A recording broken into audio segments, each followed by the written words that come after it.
Ça y est les amis, c'est l'automne, et qui dit automne dit vent et pluie, mais pas seulement, c'est le moment aussi où les feuilles tombent par terre et nous les jardiniers, on va pouvoir profiter de ce moment pour pouvoir les ramasser et les utiliser dans notre potager. Et sur cette vidéo, je vais vous montrer 3 méthodes comment utiliser cette matière organique carbonée au mieux pour notre potager, pour nos plantes potagères. Mais restez bien jusqu'à la fin de la vidéo car je vais aussi vous expliquer 4 erreurs que certains jardiniers font encore en utilisant les feuilles mortes au potager qui devient tout simplement contre-productif pour nos plantes potagères. Et comme d'habitude, je vous montre ça en images. Donc c'est parti!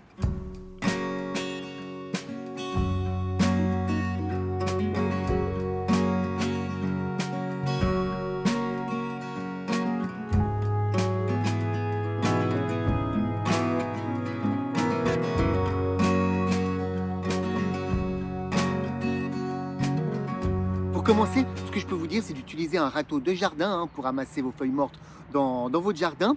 Et si par hasard vous n'avez pas d'arbres chez vous, ce que je peux vous conseiller de faire, c'est d'aller les ramasser sur les trottoirs, sur les parkings ou tout autre endroit où ces feuilles peuvent déranger ou gêner. Et ensuite, vous les rapportez chez vous. Par principe, n'allez pas dans la forêt pour aller ramasser ces feuilles mortes. Ce serait dommage quand même de prendre la nourriture et la protection de ces arbres de notre forêt. Car oui, ces feuilles mortes sont un puissant fertilisant pour nos plantes potagères et aussi d'une grande utilité pour la vie au sol de notre terre. Et c'est pour ça que j'utilise moi cette matière organique dans mon potager et je vous conseille de faire de même durant ces mois d'automne. Il existe donc plusieurs méthodes pour utiliser au mieux les feuilles mortes dans votre potager. La première que je pourrais peut-être vous donner, c'est de déposer les feuilles mortes directement dans votre terre et de les intégrer légèrement sur les premiers centimètres de votre potager. Et vous allez voir que très vite, les petites bêtes comme les vers de terre vont se régaler de les consommer et de les digérer, ce qui va permettre tout simplement d'améliorer votre terre. La deuxième méthode consiste tout simplement à déposer vos feuilles mortes à même le sol pour créer comme un paillage pour votre potager, ce qui va permettre tout simplement de protéger votre sol et aussi d'éviter l'émergence d'adventices, d'herbes indésirables pour le printemps prochain. Donc un sacré avantage d'utiliser les feuilles mortes de cette manière-là. Sachez juste, si vous optez pour cette solution, que les feuilles sont quand même assez légères et durant ces mois d'automne, il y a pas mal de vent et le risque, c'est que ces feuilles s'éparpillent un peu dans votre jardin ou même aller dans le potager d'à côté. Alors, il y en a quelques jardiniers qui utilisent des branchages par-dessus les feuilles. Moi, je vous avoue que aussi en automne, il y a pas mal de pluie et cette pluie va aussi calquer les feuilles au sol. Donc, pour moi, j'ai rarement eu l'obligation de ramener les feuilles mortes dans mon potager. Ils restent bien collés dans mon sol.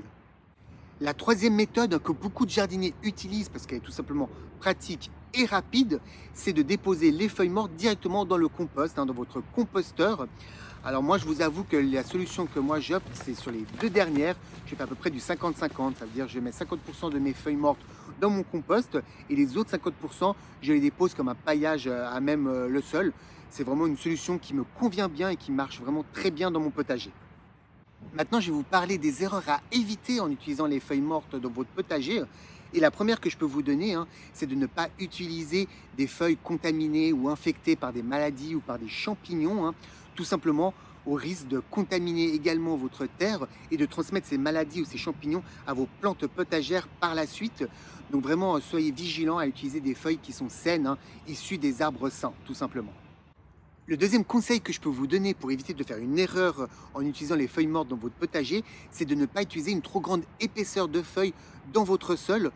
Même si beaucoup de personnes conseillent de faire cela, moi je vous conseille de ne pas dépasser les 10-15 cm de feuilles, même si en effet ça se décompose assez rapidement, mais le problème c'est que ces feuilles peuvent se compacter et créer comme une barrière en dessus de votre sol, et du coup ça va pas avoir une bonne oxygénation et même des fois d'éviter une bonne on va dire, intégration d'eau de pluie dans votre sol. Donc 10 cm, ça suffit largement. Et en plus, comme ça, vous allez éviter l'apparition et la formation de moisissures ou de pourriture des feuilles. La troisième erreur à éviter concerne surtout l'utilisation des feuilles mortes dans le compost.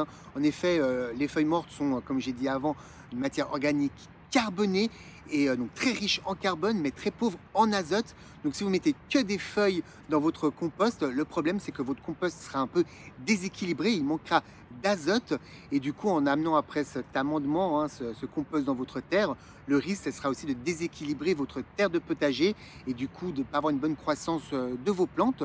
Donc le conseil que je peux vous donner, hein, c'est d'amener les feuilles mortes dans votre compost à 50% de feuilles mortes, mais aussi à 50% par exemple de déchets végétaux, de déchets de cuisine, hein, tout simplement des matières un peu plus azotées pour avoir un bon équilibre dans votre compost.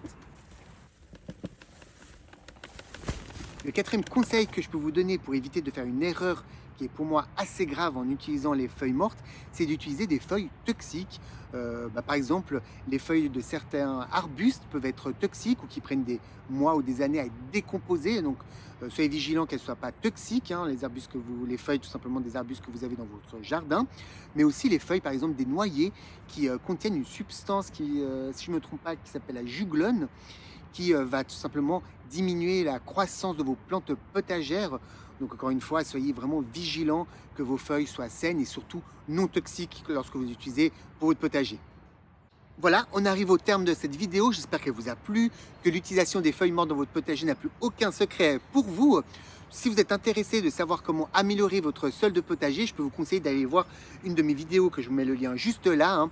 Elle vous aide vraiment à voir comment améliorer le sol de potager, alors avec du crottin de cheval aussi, mais j'utilise aussi les feuilles mortes.